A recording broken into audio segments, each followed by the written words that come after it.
ઓમ શ્રી પરમાત્મને નમઃ. ઓમ શ્રી સદગુરુવે નમઃ.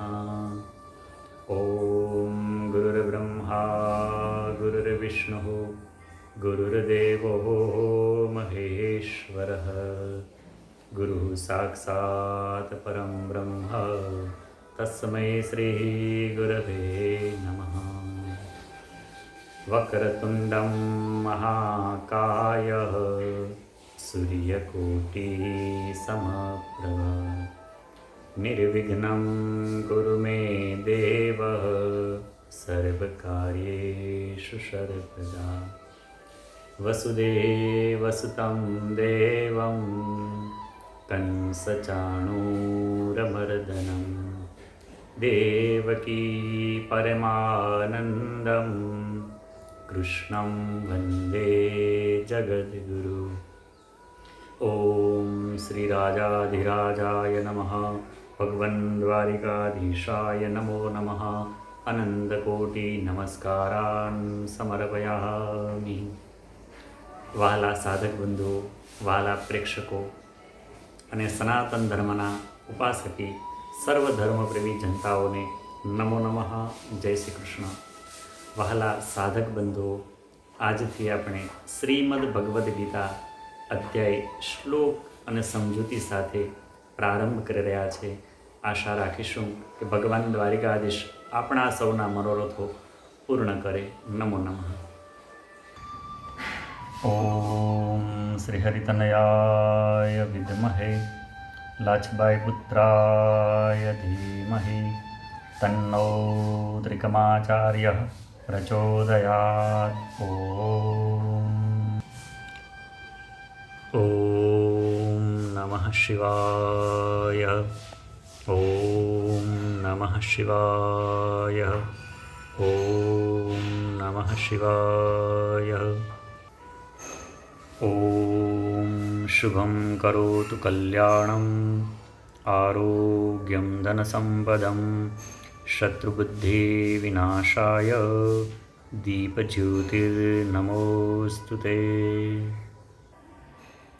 ઓમ વસુદેવસુतं દેવં કંસચાણૂરમર્દनं દેવકી પરમાનંદં કૃષ્ણં વંદે જગદ્ગુરુ. ઓમ શ્રી દ્વારિકાધીશાય નમઃ. રાજાધિરાજાય નમઃ. શ્રીમદ ભગવદ્ ગીતા, શ્રી ગીતાજીનો મહિમા.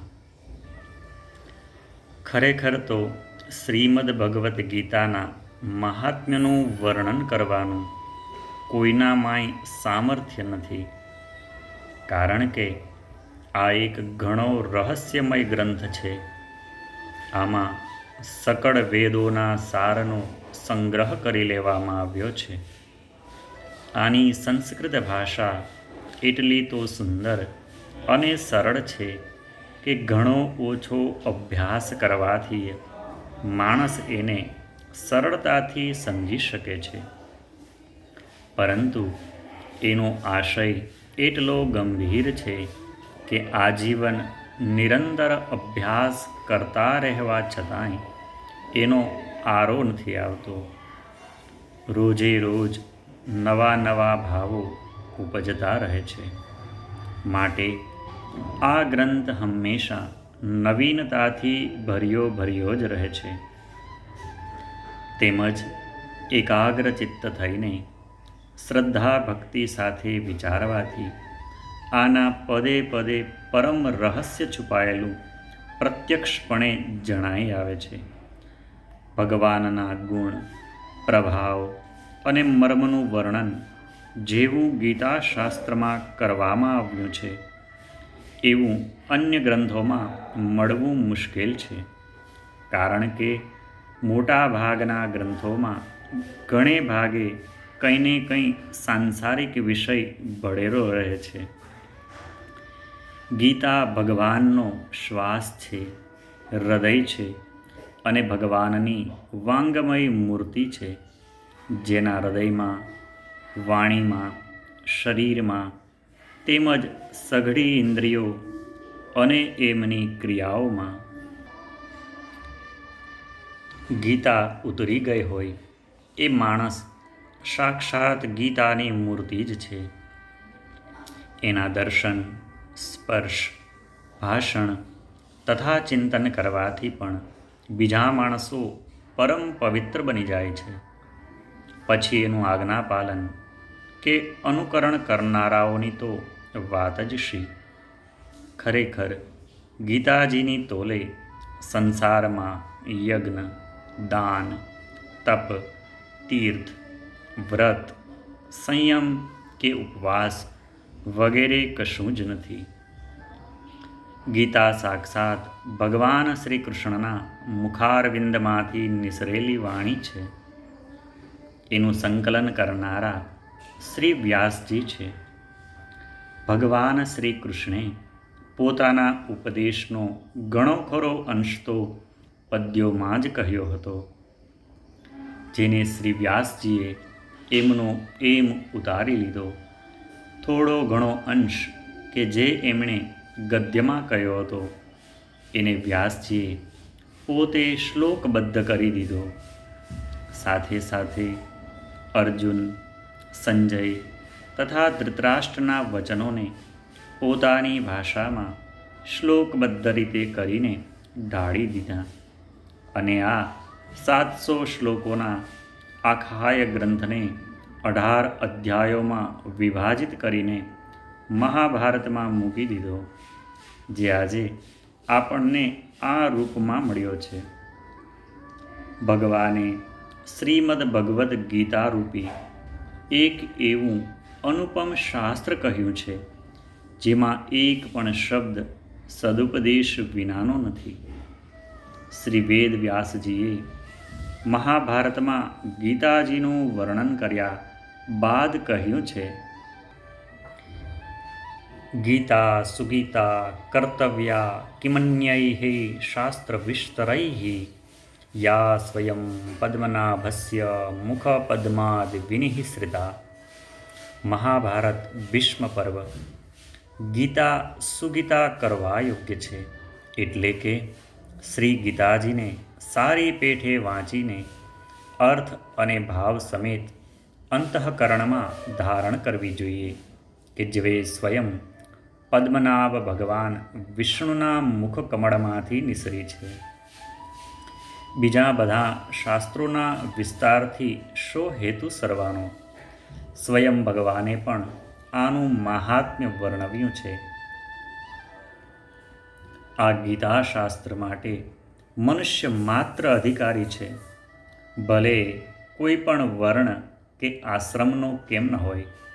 માત્ર હૃદયમાં ભગવાન પ્રત્યે અતૂટ શ્રદ્ધા અને ભક્તિભાવ હોવા જોઈએ, કારણ કે ભગવાને પોતાના ભક્તોમાં જ આનો પ્રચાર કરવાની આજ્ઞા આપી છે, તથા એ પણ કહ્યું છે કે સ્ત્રી, વૈશ્ય, શૂદ્ર કે પાપ યોનિના માણસો પણ મારા પરાયણ થઈને પરમ ગતિને પામે છે. અધ્યાય 9 શ્લોક 32. પોતપોતાના સ્વાભાવિક કર્મો વડે મારી પૂજા કરીને માણસો પરમ સિદ્ધિને પામે છે. અધ્યાય 18 શ્લોક 46. આ બધી બાબતો પર વિચાર કરવાથી એમ જ જણાય છે કે પરમાત્માની પ્રાપ્તિમાં સૌનો અધિકાર છે. છતાં પણ આ વિષયનો મર્મ ન સમજવાને કારણે ઘણા ખરા જેમણે શ્રી ગીતાજીનું કેવળ નામ જ સાંભળ્યું છે એવા માણસો કહી દેતા હોય છે કે ગીતા માત્ર સંન્યાસીઓ માટે જ છે.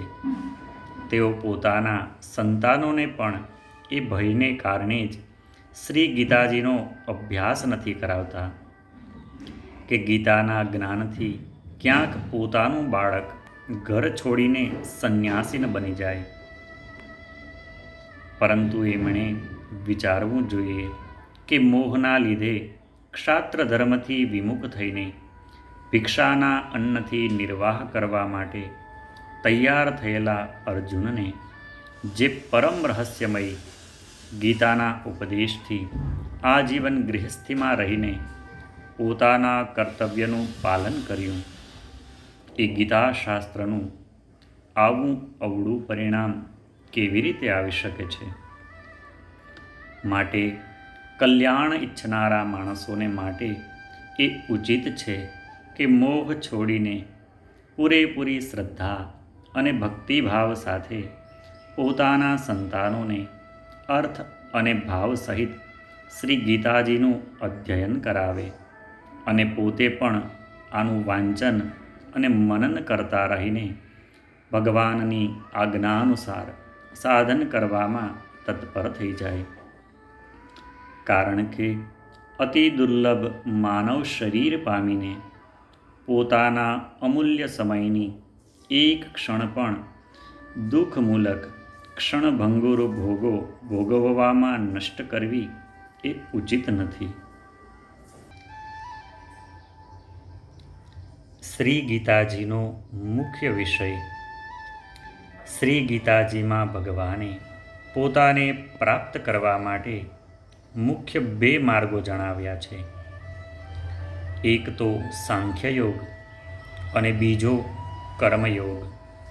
એ 2માંથી એક સઘળા પદાર્થો મૃગતૃષ્ણાની જળની પેઠે અથવા તો સ્વપ્નની સૃષ્ટિમાં જેમ માયામય હોવાના લીધે માયાના કાર્ય સ્વરૂપ સઘળા ગુણો જ ગુણોમાં વર્તે છે, એમ સમજીને મન, ઇન્દ્રિયો અને શરીર દ્વારા થતાં સઘળા કર્મોમાં કર્તાપણાનો અભિમાનથી રહિત થવું તથા સર્વવ્યાપી સચ્ચિદાનંદ ઘન વાસુદેવ સિવાય બીજા કોઈનાય અસ્તિત્વનો ભાવ ન રહેવો. આ તો થયો સાંખ્યયોગના સાધનનો માર્ગ. તથા સર્વ કંઈ ભગવાનનું સમજીને સિદ્ધિ અસિદ્ધિમાં સમત્વ ભાવ રાખીને આસક્તિ તેમજ ફળની ઈચ્છાને છોડીને ભગવાનની આજ્ઞા અનુસાર કેવળ ભગવાનને જ કાજે સર્વ કર્મો આચરવા તથા શ્રદ્ધા અને ભક્તિભાવે મન, વાણી અને શરીરથી બધી રીતે ભગવાનને શરણે જઈને નામ, ગુણ અને પ્રભાવ સહિત એમના સ્વરૂપનું નિરંતર ચિંતન કરવું. આ થયો કર્મયોગના સાધનનો માર્ગ. ઉપર કહેલા 2 સાધનોનું પરિણામ એક હોવાને કારણે એ બંને ખરેખર તો અભિન્ન માનવામાં આવ્યા છે. પરંતુ સાધનકાળમાં અધિકારી ભેદને લીધે બંને માર્ગ જુદા જુદા જણાવવામાં આવ્યા છે. માટે એક માણસ 2 માર્ગો પર એક જ સમયે નથી ચાલી શકતો.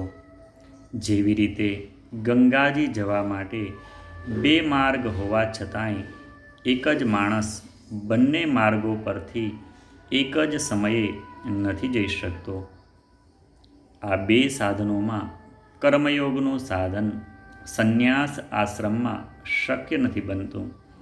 કારણ કે સંન્યાસ આશ્રમમાં કર્મોના સ્વરૂપથી પણ ત્યાગ કહેવામાં આવ્યો છે, જ્યારે સાંખ્યયોગનું સાધન બધા જ આશ્રમોમાં શક્ય છે. જો એમ કહો કે સાંખ્યયોગને ભગવાને સંન્યાસના નામે કયો છે, માટે એનો સંન્યાસ આશ્રમમાં જ અધિકાર છે, ગૃહસ્થમાં નથી, તો આમ કહેવું યોગ્ય નથી. કારણ કે બીજા અધ્યાયમાં શ્લોક 11થી 30 સુધી જે સાંખ્ય નિષ્ઠાનો ઉપદેશ આપ્યો છે, એ અનુસાર પણ ભગવાને સ્થળે સ્થળે અર્જુનને યુદ્ધ કરવું યોગ્ય છે એમ જણાવ્યું છે. જો ગૃહસ્થ આશ્રમમાં સાંખ્યયોગનો અધિકાર જ ન હોત તો ભગવાન આમ કહેત જ શા માટે? હા, એટલી વિશેષતા જરૂર છે કે સાંખ્ય માર્ગનો અધિકારી દેહ અભિમાન વિનાનો હોવો જોઈએ. કારણ કે જ્યાં સુધી શરીરમાં અહમ ભાવ રહે છે ત્યાં સુધી સાંખ્ય યોગનું સાધન યોગ્ય રીતે સમજી નથી શકાતું. માટે જ ભગવાને સાંખ્ય યોગને મુશ્કેલ જણાવ્યો છે તથા કર્મયોગના સાધનમાં સુગમતા હોવાને કારણે અર્જુનને સ્થળે સ્થળે કહ્યું છે કે તું નિરંતર મારું ચિંતન કરતો રહી કર્મયોગનું આચરણ કર. ઓમ શ્રી પરમાત્મને નમઃ. શાસ્ત્રોનું અવલોકન અને મહાપુરુષોના વચનો સાંભળી હું એ નિર્ણય પર આવ્યો છું કે સંસારમાં શ્રીમદ ભગવદ્ ગીતાની તોલે આવે એવો કલ્યાણને અર્થે કોઈ પણ ઉપયોગી ગ્રંથ નથી. ગીતામાં જ્ઞાનયોગ, ધ્યાનયોગ, કર્મયોગ, ભક્તિયોગ વગેરે જેટલા પણ સાધન જણાવવામાં આવ્યા છે એમાંથી કોઈ પણ સાધન પોતાની શ્રદ્ધા, રુચિ અને યોગ્યતા અનુસાર કરવાથી મનુષ્યનું શીઘ્ર કલ્યાણ થઈ શકે છે. માટે ઉપર કહેલા સાધનોનું તથા પરમાત્માનું તત્વ રહસ્ય જાણવા માટે મહાપુરુષોનો કે એન બને તો ઉચ્ચ કોટીના સાધકોનો શ્રદ્ધા અને પ્રેમ ભાવે સંગ કરવાનો વિશેષ પ્રયત્ન રાખતા ગીતાનું અર્થ તેમજ ભાવ સાથે મનન કરવાનો તથા એના અનુસાર પોતાનું જીવન બનાવવાનો પ્રાણ પર્યંત પ્રયત્ન કરવો જોઈએ. નિવેદક શ્રી જયદયાલ ગોયંદકા. શ્રીમદ ભગવદ્ ગીતાના મુખ્ય વિષયોની અનુક્રમણિકા. વહાલા સાધક બંધુઓ, વહાલા વાચકો, શ્રીમદ ભગવદ્ ગીતાના 18 અધ્યાયના નામનું નિત્ય વાંચન અને સ્મરણ કરવાથી પણ ભગવાન દ્વારિકાધીશ શ્રી કૃષ્ણ પરમાત્માની વિશેષ કૃપા પ્રાપ્ત થાય છે. પ્રથમ અધ્યાય અર્જુન વિષાદયોગ નામનો પહેલો અધ્યાય. આ અધ્યાયમાં બંને સેનાઓના મુખ્ય શૂરવીરોની ગણના તેમજ સામર્થ્યનું કથન. શ્લોક 12-19 બંને સેનાઓના શંખ ધ્વનિનું કથન. શ્લોક 20-27 અર્જુન દ્વારા સેના નિરીક્ષણનો પ્રસંગ. શ્લોક 28-47 મોહથી વ્યાપેલા અર્જુનના કાયરતા, સ્નેહ અને શોક ભરેલા વચનોની વાત કરવામાં આવી છે. બીજો અધ્યાય સાંખ્યયોગ નામનો બીજો અધ્યાય. શ્લોક 1-10 અર્જુનની કાયરતાના વિષયમાં શ્રી કૃષ્ણ અર્જુન સંવાદ રજૂ થયો છે. શ્લોક 11-30 સુધી સાંખ્યયોગનો વિષય રજૂ કરવામાં આવ્યો છે. શ્લોક 31-38 ક્ષાત્ર ધર્મ અનુસાર યુદ્ધ કરવાની આવશ્યકતાનું નિરૂપણ કરવામાં આવ્યું છે. શ્લોક 39-53 સુધી કર્મયોગનો વિષય રજૂ થયો છે. શ્લોક 54-72 સુધી સ્થિર બુદ્ધિના પુરુષના લક્ષણો અને એનો મહિમા વર્ણવવામાં આવ્યો છે. ત્રીજો અધ્યાય કર્મયોગ નામનો ત્રીજો અધ્યાય છે, જેમાં શ્લોક 1-8 દરમિયાન જ્ઞાનયોગ અને કર્મયોગ અનુસાર અનાસક્ત ભાવે નિત્ય કર્મ કરવાની શ્રેષ્ઠતાનું નિરૂપણ કરવામાં આવ્યું છે. શ્લોક 9-16 સુધી યજ્ઞાદિ કર્મોની આવશ્યકતાનું નિરૂપણ કરવામાં આવ્યું છે. શ્લોક 17-24 જ્ઞાનવાન અને ભગવાનને માટે પણ લોક સંગ્રહ અર્થે કર્મોની આવશ્યકતાની વાત રજૂ કરવામાં આવી છે. શ્લોક 25-35 સુધી અજ્ઞાની અને જ્ઞાનવાનના લક્ષણો તથા રાગ દ્વેષથી રહિત થઈને કર્મ કરવા માટે પ્રેરણાની વાત કરવામાં આવી છે. શ્લોક 36-43 સુધી કામને નિરુદ્ધ કરવાનો વિષય રજૂ કરવામાં આવ્યો છે. જ્ઞાન કર્મ સંન્યાસ યોગ નામનો ચોથો અધ્યાય છે. આ અધ્યાયમાં શ્લોક 1-18 સુધી સગુણ ભગવાનનો પ્રભાવ અને કર્મયોગનો વિષય રજૂ કરવામાં આવ્યો છે. શ્લોક 19-23 સુધી યોગી મહાત્મા પુરુષોના આચરણ અને એમનો મહિમા, શ્લોક 24-32 સુધી ફળ સહિત જુદા જુદા યજ્ઞોનું કથન રજૂ કરવામાં આવ્યું છે. શ્લોક 33-42 સુધી જ્ઞાનનો મહિમા રજૂ થયો છે. કર્મ સંન્યાસ યોગ નામનો 5મો અધ્યાય છે. આ અધ્યાય અંતર્ગત શ્લોક 1-6 સાંખ્યયોગ અને કર્મયોગનો નિર્ણય કરવામાં આવ્યો છે. શ્લોક 7-12 સાંખ્યયોગી અને કર્મયોગીના લક્ષણો તથા એમનો મહિમા વર્ણવવામાં આવ્યો છે. શ્લોક 23-26 સુધી જ્ઞાનયોગનો વિષય, શ્લોક 27-29 ભક્તિ સહિત ધ્યાન યોગનું વર્ણન રજૂ કરવામાં આવ્યું છે. આત્મસંયમ યોગ નામનો 6ઠ્ઠો અધ્યાય, શ્લોક 1-4 કર્મયોગનો વિષય અને યોગ આરૂઢ પુરુષના લક્ષણો રજૂ કરવામાં આવ્યા છે. શ્લોક 5-10 સુધી આત્મ ઉદ્ધાર માટે પ્રેરણા અને ભગવત પ્રાપ્ત પુરુષના લક્ષણો રજૂ કરવામાં આવ્યા છે. શ્લોક 11-32 સુધી વિસ્તારપૂર્વક ધ્યાન યોગનો વિષય રજૂ થયો છે. શ્લોક 33-36 સુધી મનના નિગ્રહનો વિષય, શ્લોક 37-47 યોગ ભ્રષ્ટ પુરુષની ગતિનો વિષય તથા ધ્યાન યોગીનો મહિમા રજૂ થયો છે. જ્ઞાન વિજ્ઞાન યોગ નામનો 7મો અધ્યાય.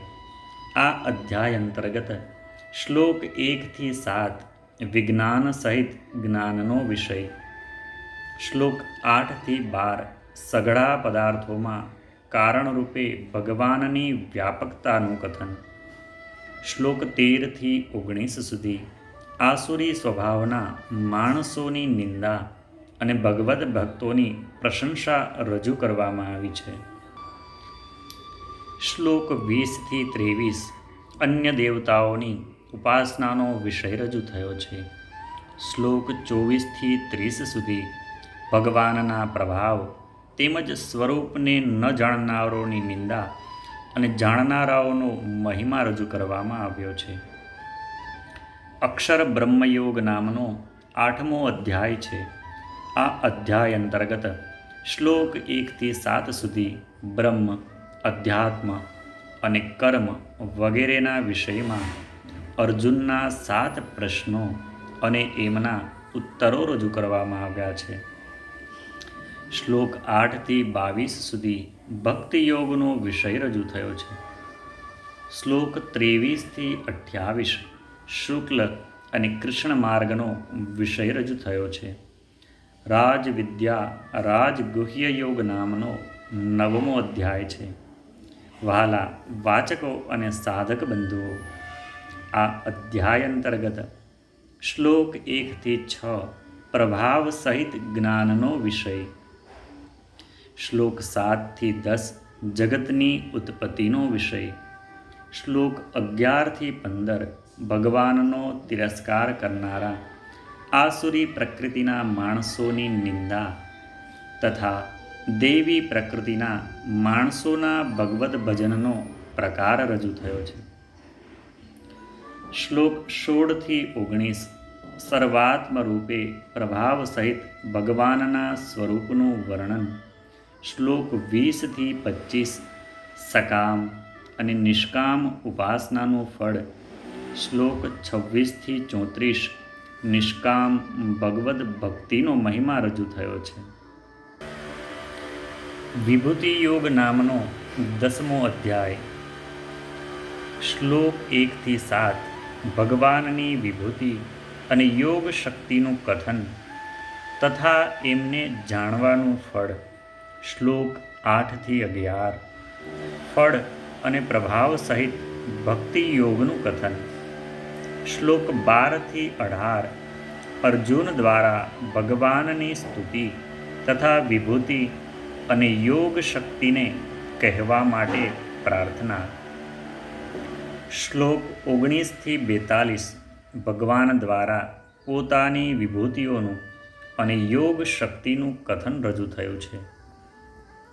વિશ્વરૂપ દર્શન યોગ નામનો 11મો અધ્યાય છે. આ અધ્યાય અંતર્ગત શ્લોક 1-4 વિશ્વરૂપના દર્શન કરવા માટે અર્જુનની પ્રાર્થના. શ્લોક 5-8 ભગવાન દ્વારા પોતાના વિશ્વરૂપનું વર્ણન.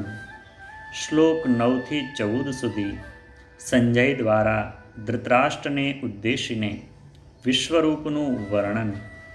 શ્લોક 15-31 અર્જુને ભગવાનનું વિશ્વરૂપ જોવું અને એમની સ્તુતિ કરવી.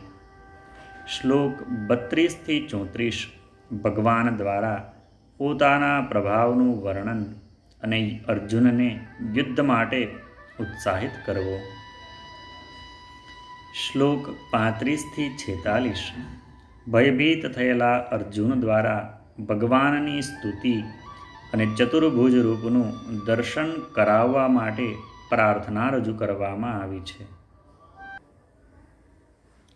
શ્લોક 47-50 ભગવાન દ્વારા પોતાના વિશ્વરૂપના દર્શનના મહિમાનું કથન તથા ચતુર્ભુજ રૂપે અને સૌમ્ય રૂપ દેખાડવું.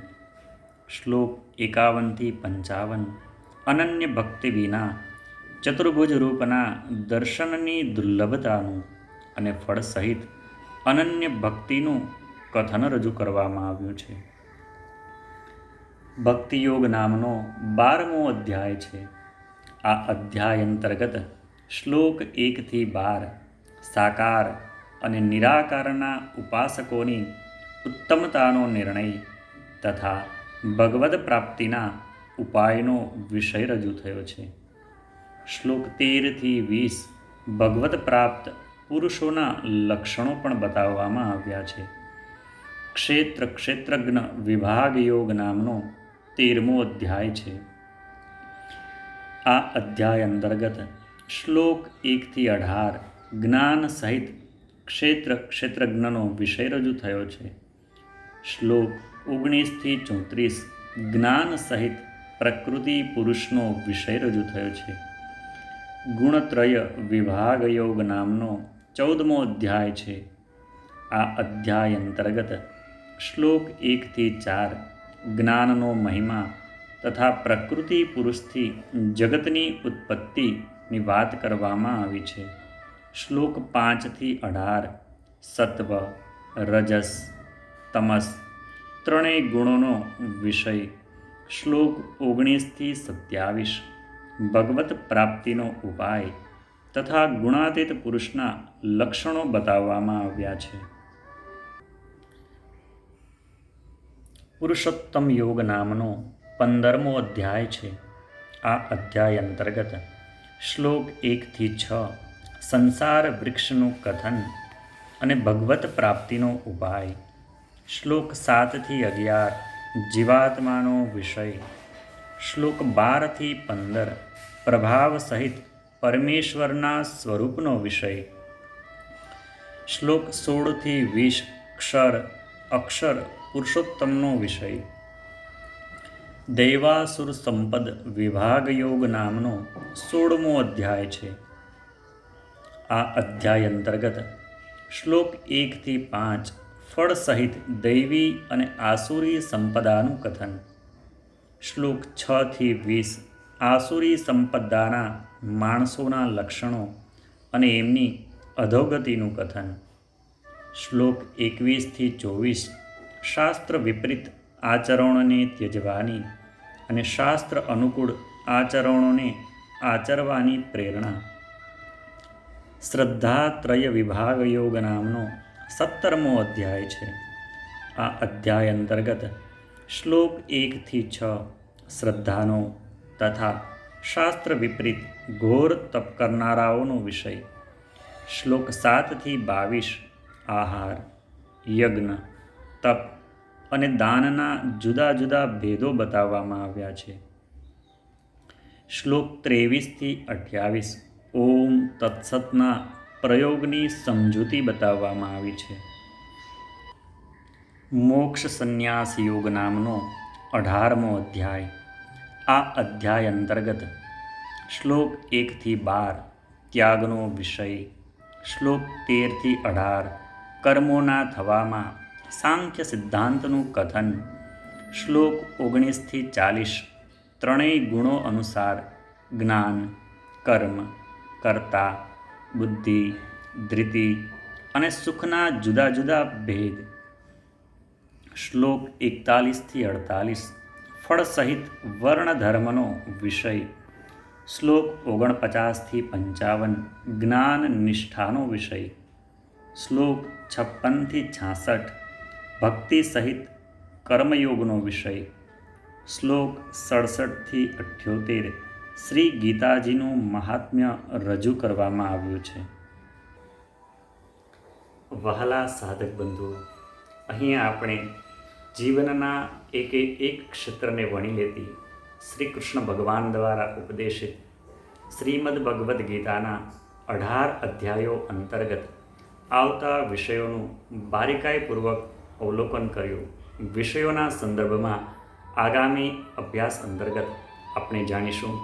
સર્વે વહાલા વૈષ્ણવોને, ભક્તજનોને, સાધક બંધુઓને, વાચક મિત્રોને નમો નમઃ. જય શ્રી કૃષ્ણ. હરિઓમ તત્સત. જય ગુરુ દત્સત. ઓમ શ્રી હરિતનયાય વિદ્મહે લાછબાઈ પુત્રાય ધીમહિ તન્નો ત્રિકમાચાર્ય પ્રચોદયાત. ઓમ